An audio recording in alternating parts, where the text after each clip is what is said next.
Cualquiera que lea la propuesta verá que ampliamos la cuantía, ampliamos los colectivos, permitimos la compatibilidad, no existe ningún recorte, Real Decreto Ley que algunos medios de comunicación han pasado desapercibidos, sobre todo esa disposición transitoria tercera del Real Decreto Ley 7/2003, en la que se establece claramente la reducción progresiva de la base de cotización de los mayores de 52 años de aquí a 2028.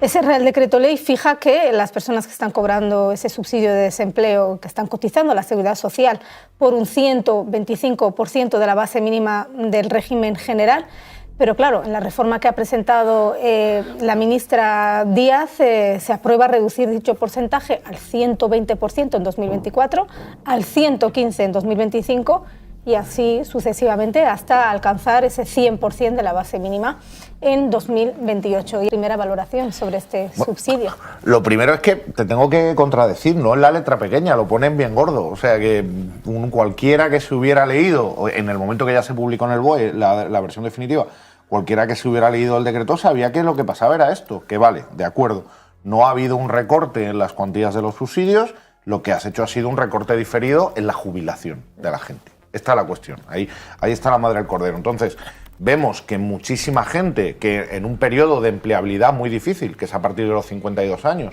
donde uno ya está echando cuentas, como es lógico, como es su derecho, por haber cotizado muchísimo, porque para llegar a este subsidio hay que tener cotizado el tiempo mínimo para jubilarte, pero no tener la edad, cuando ya deberías estar pensando cuál es la cuantía de tu jubilación, para decirlo gráficamente, vas a cotizar por 300 euros al mes menos. Te han bajado la pensión, el equivalente a una reducción salarial de 300 euros al mes.